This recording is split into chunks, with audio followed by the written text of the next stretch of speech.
I have to begin by thanking the conference organizers for putting me at this coveted spot right after lunch, and everyone's full. I was going to ask if we could also turn up the heat, and we'll dim the lights, and I'm going to talk as kind of quietly as possible.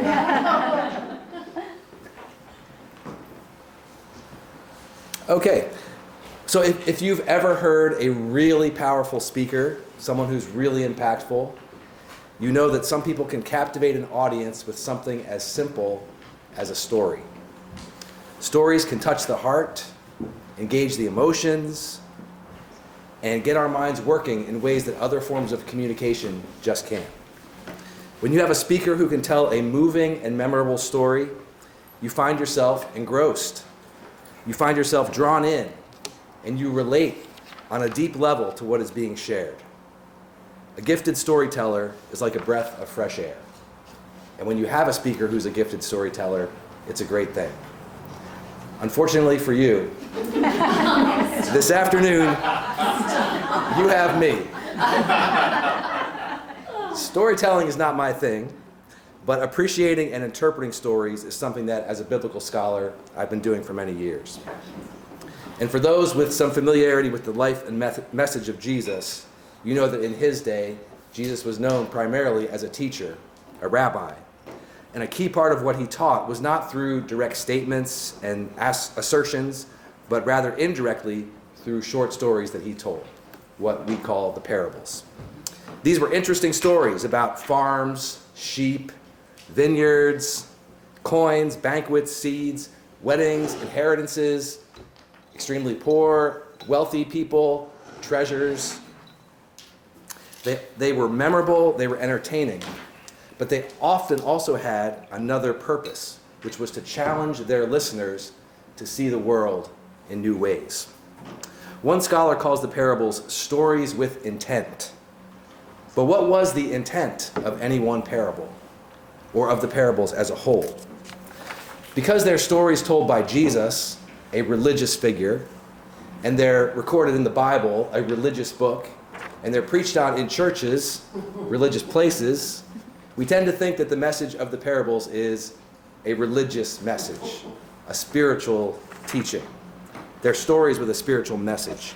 And when Jesus starts a parable saying, the kingdom of heaven is like this or that, it makes sense that we would think that this or that thing is probably somehow spiritual, related to heaven, presumably a spiritual reality. And so throughout history, parables have largely been read and interpreted for their spiritual meanings. However, if we pay attention to the very concrete social realities represented in the parables, it's interesting to imagine that Jesus might also have had something to say precisely about those earthly realities. In other words, parables may be earthly stories with spiritual lessons, but they are also earthly stories with implications for living in this world as well. This is what I refer to as the ethical challenge of the parables. They're not just about what people believe or should believe, but about what they should do or could do. My claim is that the parables were an ideal medium for promoting Jesus' ethic of love, mercy, and justice. So today we will explore the parable of the laborers in the vineyard. But before we dive into it, I want to say just a few more words about the power of parables. Then I'll just briefly share my own approach to reading a parable, what I call reading parables through the lens of mercy. Then I'll share with you some guiding questions for the presentation, and then we'll dive into a parable for as much time as we can. So, the power of parables. Parables have the power to engage the mind on a deep level. On the level of the story being told, they involve the imagination of the listener, just picturing the scene that's being described. And because they move in the realm of comparison rather than straightforward assertion, they also require the listener to think and actively question what is going on in the story and why. So one scholar explains, at its simplest, the parable is a metaphor or simile drawn from nature or common life, arresting the hearer by its vividness or strangeness, and leaving the mind in sufficient doubt to its precise application to tease the mind into active thought. This leaving the mind in sufficient doubt is a key aspect of what parables do in such a unique way.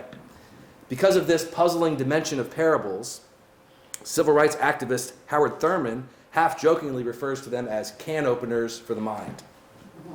They get the listener thinking about how such an interesting, concrete, this-worldly experience can reflect a spiritual or otherworldly meaning. And whether one wants to or not, when listening to a parable, one almost automatically begins to ask questions such as, what is the comparison that Jesus is making here? What does this story have to do with understanding God or other people or myself in relation to them? Where do I see myself in this story? Metaphor has the capability to engage the mind in deeper and more powerful ways than any other form of communication because it does not easily give up its meaning. Barbara Greene notes how parables sidle up to us innocently and then blindside us, suddenly disclosing to us something we might have screened out had we seen it coming. This is much different than starting with a difficult truth and trying to explain it or convince someone to be open to it. In this way, parables are an indirect and a less threatening way of inviting listeners to consider challenging realities. Another writer cleverly notes, parables are traps for thought and lures for participation. And he even uses the phrase participatory pedagogy, which I think is something that's kind of reflective of our mercy context for sure. Another writer suggests that parables are the arrows of God. They have the capacity to pierce the heart of listeners. So what each of these writers is getting at is the unique way that parables draw readers into a consideration of their own values, often without their realizing it until it's too late. So all these features combine to suggest the power of parables to engage a listener at multiple levels of consciousness, including the mind, heart, and imagination, which is something Alexis drew our attention to earlier. For teaching religious ethical concepts that his listeners would not only remember but enact, Jesus chose a very powerful instructional tool. An ethicist and theologian, Lisa Sowell Cahill, explains, to be practically effective, theological and ethical ideals must grip people and communities at more than an intellectual or theoretical level. They must have an imaginative and affective appeal. The power of parables is found in that they possess this very quality. Okay, so real quick, how I approach parables. So in my classes that I teach on the parables and in my book on the parables, I outline a process for engaging parables that can help ensure that we're listening to them on their own terms and also viewing them through a lens of mercy.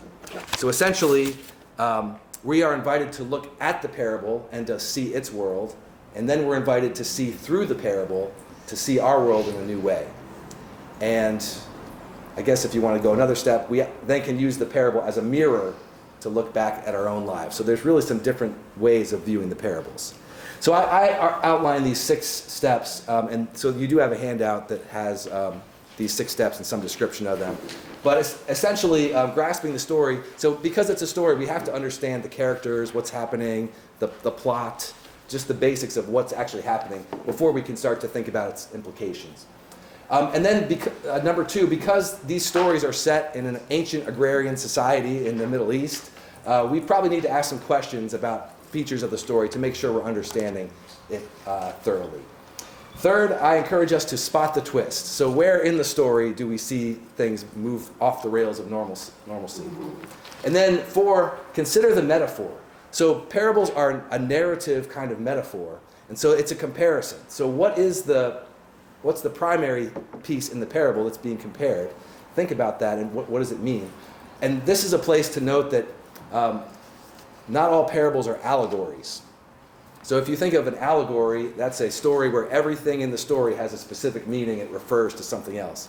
Parables are not necessarily allegories. It's more often just a comparison of the whole parable that draws our attention to an analogous situation. So something to keep in mind. So for me, once we've done all that work, then I think we're at a point where we can articulate the challenge of the parable. And that's where we can kind of put into a sentence, what is this parable really getting at? And that's really dangerous because, as I've just described the power of story and narrative, to try to put it into a declarative sentence, you're like losing the whole force of it. So that's a tough thing. And then 6 is to consider implications. So that's, if we've understood the parable and its challenge, what are the implications for us today? And so that's what I want to lead us to in terms of our work at Mercy Institutions. What are the implications for this parable? Okay, so as we turn to the parable of the laborers in the vineyard, we'll want to work through some of these steps. We can't spend a lot of time on all of them. And then its implications for those of us today. So I did want to put some guiding questions up just before we read through the parable. And these are things I invite you to ponder, and then we can maybe discuss some of these after. So as this parable involves workers, wages, a wealthy landowner, a manager, an explicit mention of what is just and generous, and what is unfair or cause for complaint, to what extent do you see this parable as drawing attention to the equitable use of resources in the real world versus offering a spiritual analogy about divine generosity? What would it mean to stand in solidarity with the poor and marginalized in your community, not just in spirit, but in concrete ways? And what implications might this parable have for issues of justice, equity, and fairness in our Mercy colleges and universities? So with that, I do have a handout of the parable on for each of you. And I thought just for reading through it, maybe we could each read a verse. The verses are numbered. So maybe we could start with Jen, and we'll just go around. Each of you read a verse. Thank you. For the kingdom of heaven is like a landowner who went out early in the morning to hire his laborers for his vineyard. After agreeing with the laborers for the usual daily wage, he sent them into his vineyard. When he went out about 9 o'clock, he saw others standing idle in the marketplace. And he said to them, "You also go into the vineyard, and I will pay you whatever is right." So they went. When he went out again about noon and about 3 o'clock, he did the same. And about 5 o'clock he went out and found others standing around. And he said to them, "Why are you standing here idle all day?" They said to him, "Because no one has hired us." He said to them, "You also go into the vineyard." When evening came, the owner of the vineyard said to his manager, "Call the laborers and give them their pay, beginning with the last, and then going to the first." When those hired about 5 o'clock came, each of them received the usual daily wage. Now when the first came, they thought they would receive more, but each of them also received the usual daily wage. And when they received it, they grumbled against the landowner, saying, These last worked only 1 hour, and you have made them equal to us who have borne the burden of the day and the scorching heat." But he replied to one of them, "Friend, I am doing you no wrong. Did you not agree with me for the usual daily wage? Take what belongs to you and go. I choose to give to this last the same as I give to you." Am I not allowed to do what I choose with what belongs to me? Or are you envious because I am generous? So the last will be first, and the first will be last. Thank you. So if this was a class, I would invite observations and comments, and we'll have, I think, a lot of opportunity for that with the way I've timed this. But I think for now, I want to just draw your attention to some of the key features I think that help us to think about this parable. So kind of starting with just the basic facts, I want to note the social location of some of our main characters. So you have a landowner who owns this vineyard. And in the first century context, it's likely that this landowner did not live locally. So this was under the Roman Empire, and he likely lived remotely and had all these land holdings around. And the whole purpose of these land holdings was to extract the fruits of the land and the taxes and fund the aristocracy, the small elite. So it's interesting to note, first of all, that he's here, the landowner is here present for the harvest. So you also note he has a manager that's referred to, and he tells the manager how to deal with the pay and everything. So it's normally the manager who would be the person entrusted with kind of running this whole operation. So his presence here at harvest time is interesting. Also, the fact that he returns to the square to hire people throughout the day. Either maybe his harvest was so big he didn't even realize how big it was, or he's that out of touch with this particular set of land that he holds. But it sets up the reality that some people are going to work the full day, some people are only going to work part of the day. Now, this term landowner or lord is used throughout the New Testament. Jesus uses it in other parables, and it actually doesn't necessarily have any negative connotations, but it would be a known type of person, like his audience would have known what this landowner was about and what kind of person he was. The same is true for the workers.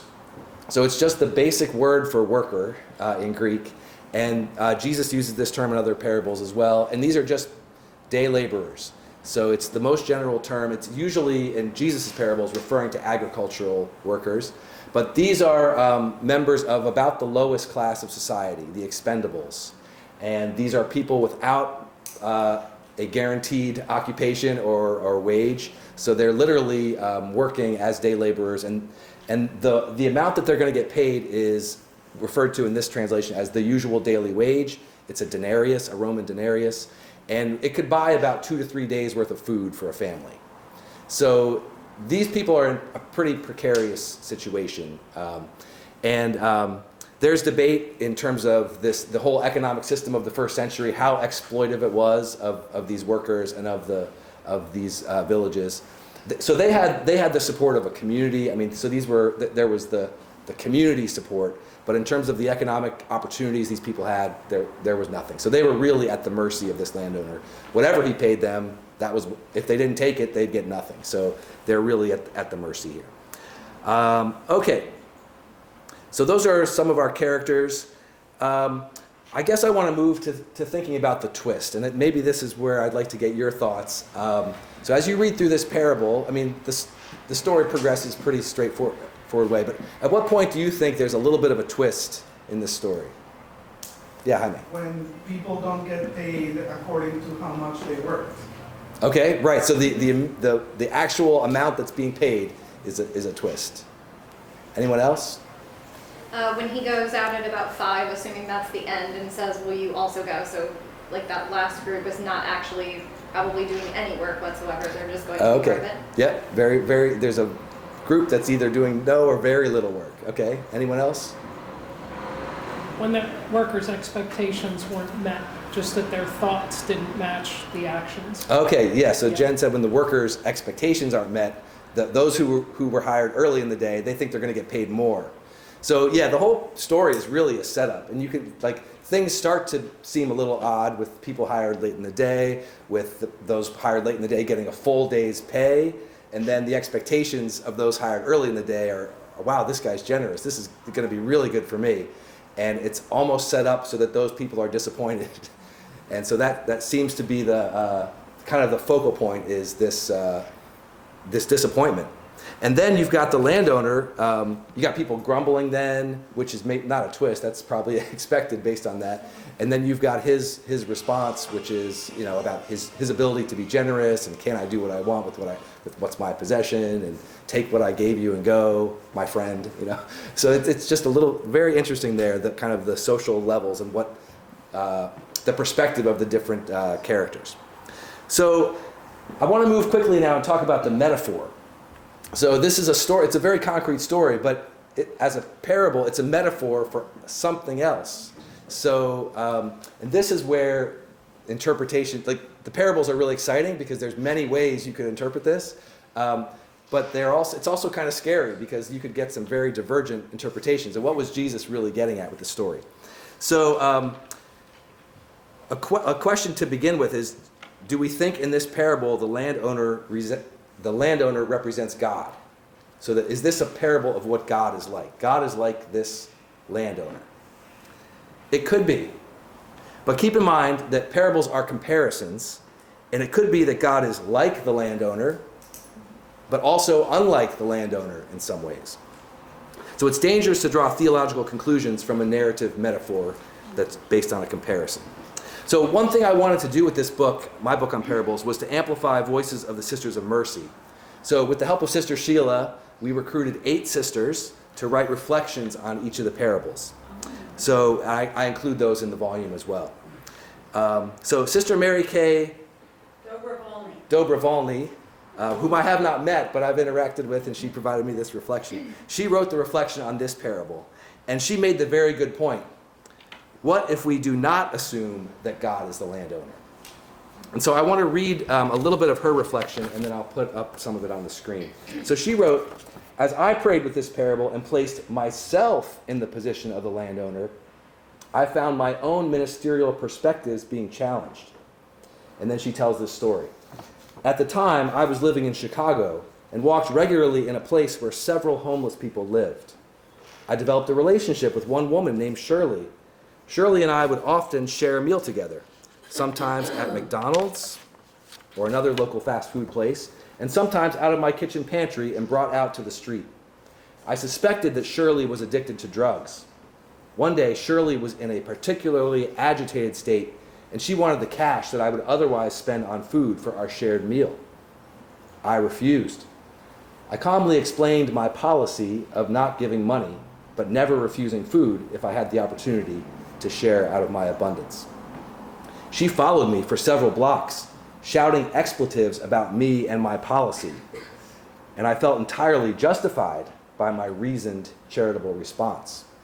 I didn't cave to Shirley's demands, nor did she accept that day my offer to share a meal with her." And so her reflection goes on.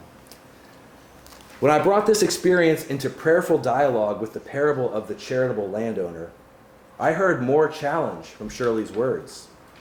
I sounded very much like the beneficent landowner. Am I not allowed to do what I choose with what belongs to me? What, I wondered, might the message of the parable be if the answer to this rhetorical question was no? Might I be challenged to look beyond a world where some have an abundance and others do not have enough to meet their daily needs? Might I be challenged to look at my own ministry differently? How are my acts of charity supporting an unjust social structure? And what might the ministerial call be to look at ways of subverting the existing social structure and co-creating a world of shared power and authority and true kinship among all? Those questions a decade or so later continue to challenge me. We continue to live in a world hugely divided by race, nationality, socioeconomics, and other such factors. While I strive to live simply, and while I strive to maintain an attitude of kinship and unity among all, I continue to use my fair share of Earth's resources, or more than my fair share, and I continue to succumb unintentionally to white privilege." So with Sister Mary Kay, we might consider that there is more to this metaphor than just seeing God as the landowner. Another angle for this parable would be to consider God's people as the vineyard. So, in fact, the image of a vineyard was directly related to Israel in the collective imagination of first century Jews. And within that metaphorical possibility, this parable shows that attending to the needs of workers in the community is a practice that ought to be cultivated among God's chosen people, within God's vineyard. Rather than promoting abstract values for a future and otherworldly kingdom of heaven, this parable is rooted in social relationships in a very specific earthly context. If such a vineyard scene points in some way to God's rule on earth, then it is perhaps the values of reciprocity and solidarity that are on display here that are where the metaphor joins its imaginary narrative to the real world. We might say the kingdom of heaven is like a landowner who looks out for the needs of each worker, even against social convention. So, even without answering all these questions or working through all the steps of this process, we can begin to move toward what the challenge of this parable might be. And on a spiritual level, we could agree with those who would articulate the challenge of this parable as recognizing that all of us, all people, are beneficiaries of God's mercy. God, like the landowner, is generous to all in God's family. And as humans, we are challenged to accept that generosity, that mercy, for our estimation of ourselves and for others. So in this way, the generosity of the landowner could illustrate the generosity of God to all. But if we take seriously the concrete circumstances of the parable as part of the meaning, we can articulate an additional challenge: to extend the generous mercy of God to others within the reality of one's earthly sphere of influence. And I have to say, interpreters are quick to point out that the landowner's action is not Jesus' prescription for a socialist society, but we nevertheless do need to consider that this is one example of surprising and impactful generosity lived out in a particular context. So another way to put this is, if readers really embrace the generous mercy of God for themselves as a spiritual reality, they can recognize that Jesus invites them to also embody that generous mercy toward others. By acting with generous mercy, like the landowner did, like God does, one not only accepts the idea that God's mercy is for all, but also tangibly makes manifest the reality in that sphere of life in which they have influence. So, for a landowner dependent on day laborers and cognizant of the challenges and limitations of their existence, a full day's wage paid to each laborer may be seen as a life-sustaining act that defies expectation and goes above and beyond customary obligations. So to me, in those ways, this parable promotes a set of values that are central to the kingdom of God, namely the dignity of every person and the promotion of solidarity on the basis of our shared humanity and the interconnectedness of all of us, things that we've already been talking about today. So I don't have time to walk through all the theological underpinnings of these values, but in the book I engage with a few authors. One is John Sobrino, whose book, The Principle of Mercy, is essential. And he talks about the value system of a civilization of wealth, which is based on consumption, capitalism, materialism, and competitive individualism.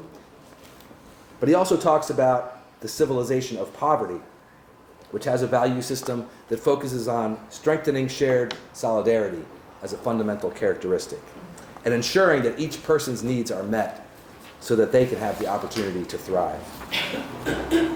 Brian Massingale also speaks to the importance of solidarity as a practice not only in working toward economic justice, but also toward justice in other areas, whether it be racial equity, health outcomes, educational attainment, or issues related to the environment. Each of these social issues invites and requires the engagement and support of those with greater power and privilege on behalf of those who suffer the injustices. Massingale understands solidarity as entailing a constant effort to build a human community where every social group participates equitably in social life and contributes its genius for the good of all. He explains, solidarity is based on the deep-seated conviction that the concerns of the despised other are intimately bound up with our own. That we are, in the words of Martin Luther King Jr., bound together in a single garment of mutual destiny. So with a focus on the participation of every social group for the good of all, it is clear why solidarity would be critical for working toward social change for any marginalized group, whether due to race, class, or other factors. So with this turn to the values that Jesus' parable promotes, the challenge of the parable might be threefold. Accept the generous mercy of God toward all, including ourselves and others we may somehow think are less deserving. Consider where we can extend that same generous mercy to others within our own sphere of influence. And examine our values relative to competition and collaboration in order to develop the spirit of the kingdom that will undergird our actions of generosity in the present world. For each of us in our lives, what kinds of generous mercy would become possible if we embraced a value structure more in line with the civilization of poverty than with the civilization of wealth? So we all are recipients of the mercy of God. We all have an opportunity to enact that mercy in response to the concrete needs of the communities in which we find ourselves, using all of the resources we have at our disposal. Thank you.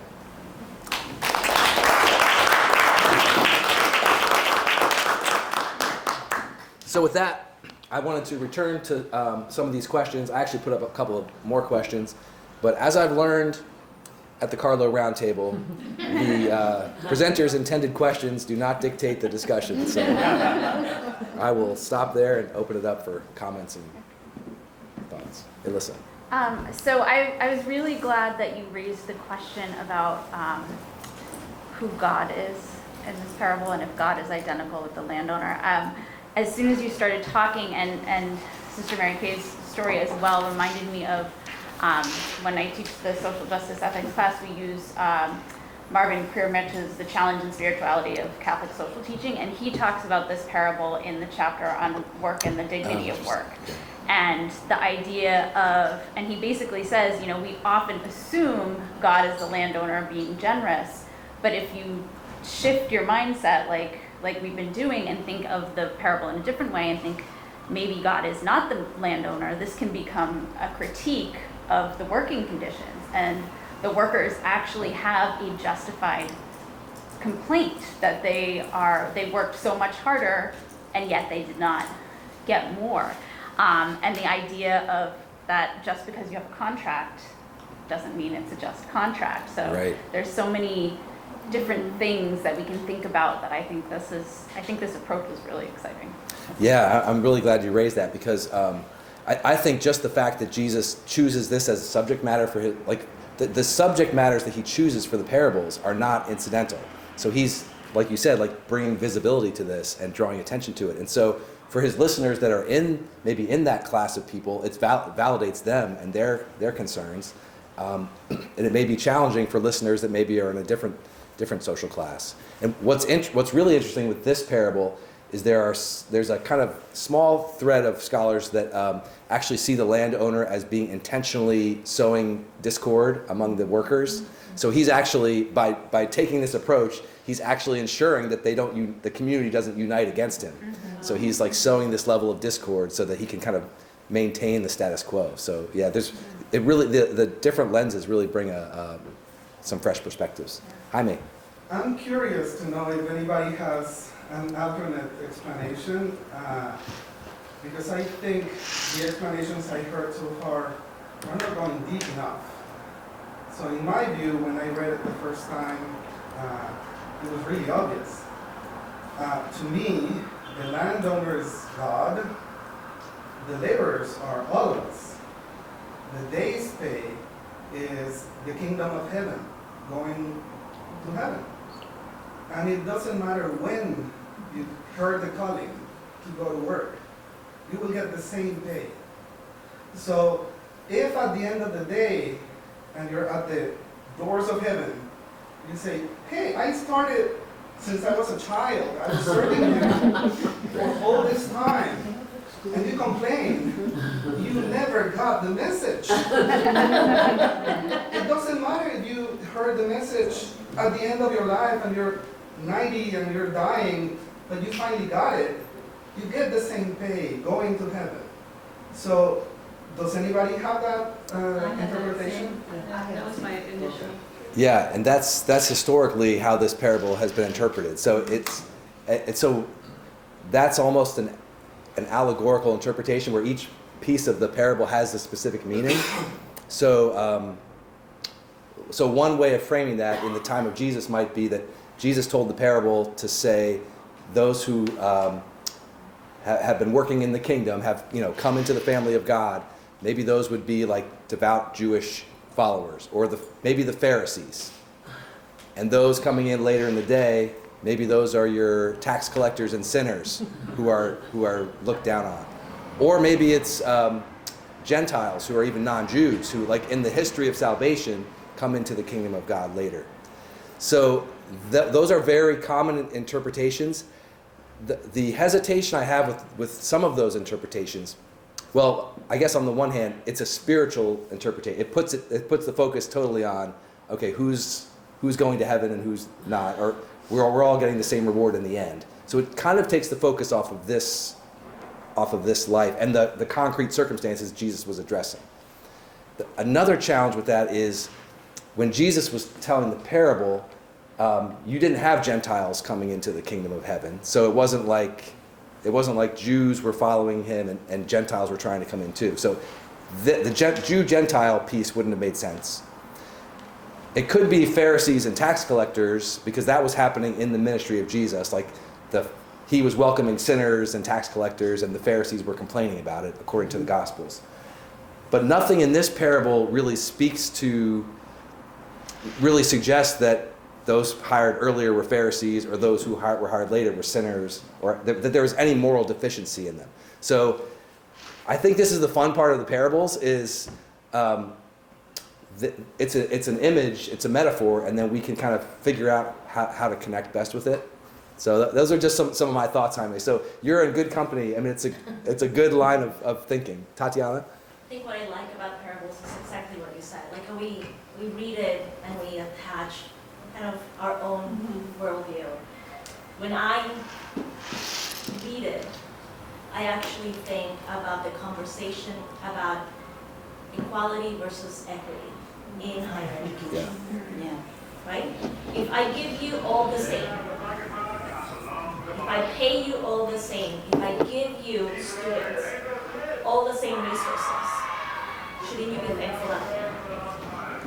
Whether I feel that I have achieved what is rightfully what I need.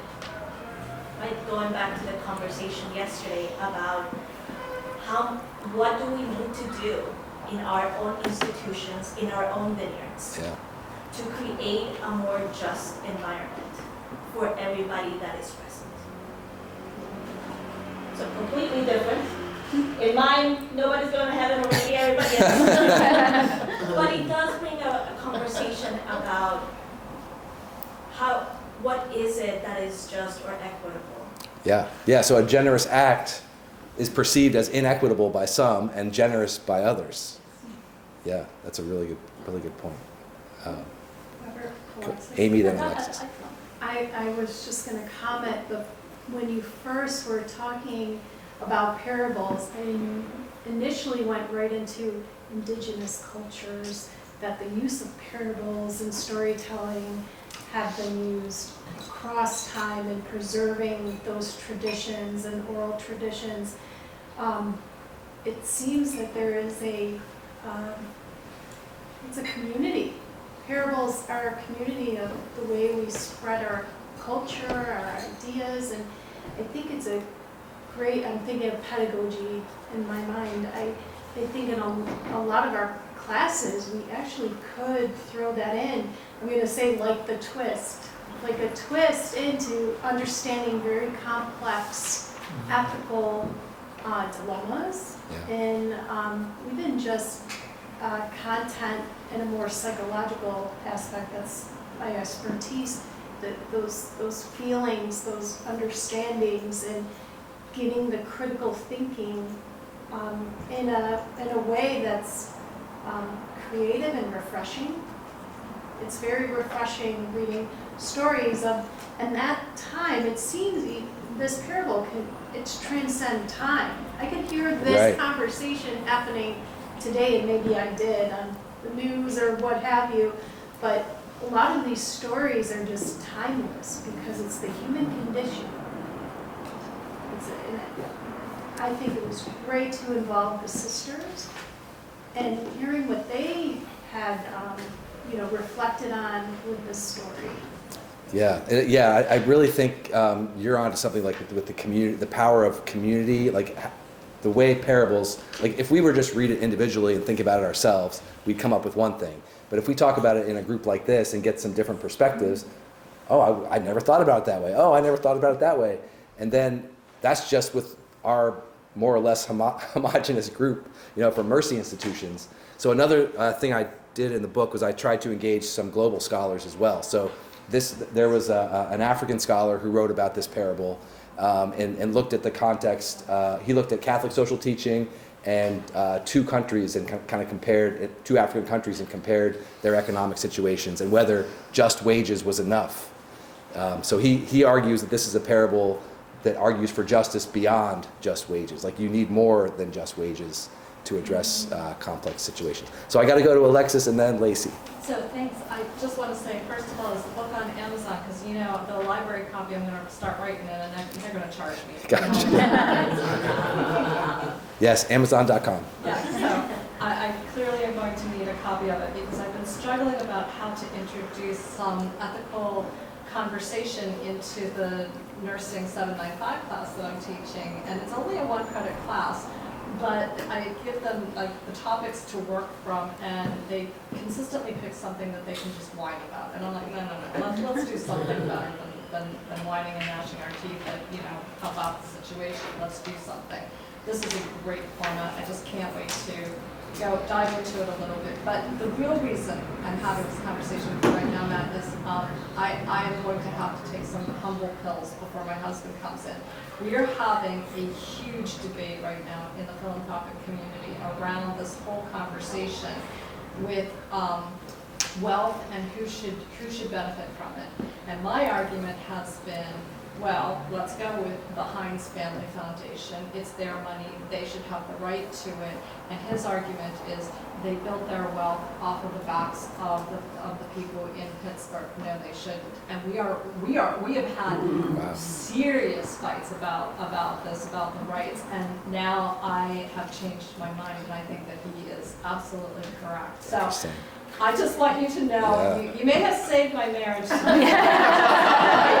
I was aiming high, Alexis. I wasn't aiming that high.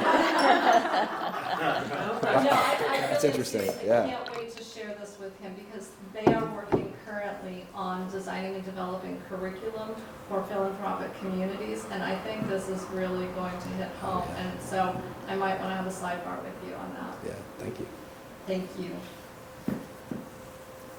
Alyssa. Yeah, I was just thinking, well, I actually have a question and I also have a comment, but my question is, you mentioned the idea of the vineyard being the people, so my question is if you could maybe talk a little bit more about that type of interpretation of the parable. But the other thing that I've been thinking about is we could read this through the lens of the critical concerns. So like, what if we read this through the lens of immigration or racism or women, I mean, those are the ones that stand out in particular for this parable, but that seems like another way we could have this conversation about them. So. Yeah, and to that point, I think the issues that we bring to the table or like, that we have in mind, and kind of bringing that into conversation with a story like this, that could be really productive. And so your question was about, the vineyard. The vineyard as the people, Yeah, so what I tried to do is look at what is the metaphor here. Is it the metaphor of wages, being paid out or people working? And it's set in the broadest setting is this vineyard at the time of harvest. And so that is a very clear image in the scriptures referring to the people of God as a whole. So what I'm saying by that is, okay, let's say that this whole story is about what it's like to be the people of God. So you've got landowner, you've got manager, you've got workers. So everybody is in the context of the family of God here. And this parable then gives an example of how in one context, a person can make decisions that benefit everybody. That's kind of how I looked at it.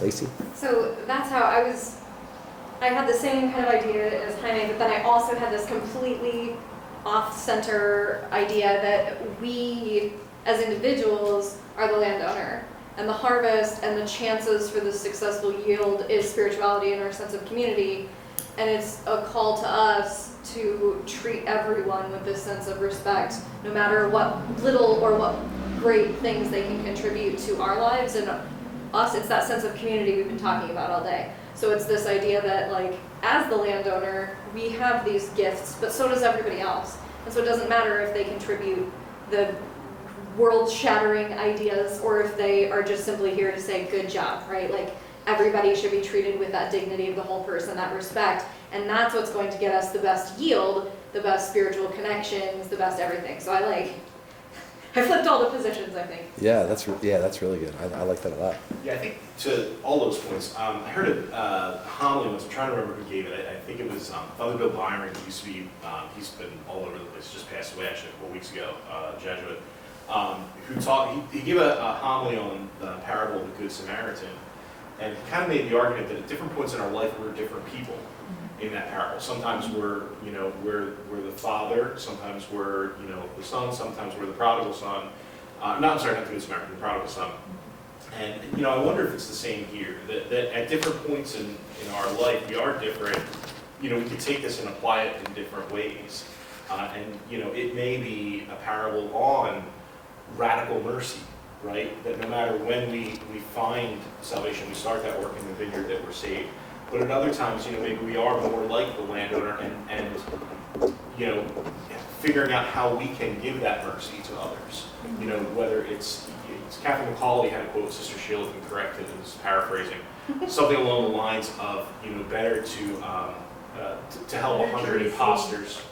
One imposter than to let 100, it's better to receive 100 imposters than to let one truly deserving person go empty. Go empty, right, exactly. So something along those, it can also kind of apply to that, right? That we are the landowner, and it's how we give our mercy as well. So I think that's just kind of an interesting thing as well. Yeah, so did you read Sister Mary Kay's Complete Reflection? Because that's her, her point is at different times in her life, she's identified with a different character in the parable. So she tells the story about being the landowner, but then she also says, and now I feel like I'm one of the people hired last, but I'm receiving all this mercy, all this generosity. Yeah, so I think that's a great point. Jen? When you teach this class to undergrads and you're meeting them in their first year, right? Have they ever said anything that surprises you? Yes, so the students are very surprising. One thing that was surprising was someone made a comment that they didn't realize Jesus was Jewish. So that was an interesting comment. I think the other thing that surprised me is most students don't know what parables are. Like, so they come into the class unaware of what the subject of the class is. So anytime I talk about parables now, I'm very self-conscious about like the assumptions I bring to a conversation versus what people I talk to may or may not know. But the other thing that always surprises me is at some, so in the class that I teach, it's a contemplation and action course. So there are some mercy heritage readings that are common to these classes. Every contemplation action class at Carlow has these shared readings, and then you teach the class in your own subject area, so mine's parables. But I have these non-graded reflection quizzes in the first 2 weeks after they read these mercy readings, and it's some open-ended questions because I want to kind of get them talking and reflecting on their own perspective.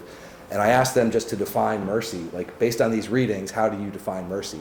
And it's really fascinating what they pick up on from the different readings and how they put mercy into their own definition. And I think that's always the richest part of the class. So I always like cut and paste all their answers into a file. So I have all these student definitions of mercy that are really, really rich.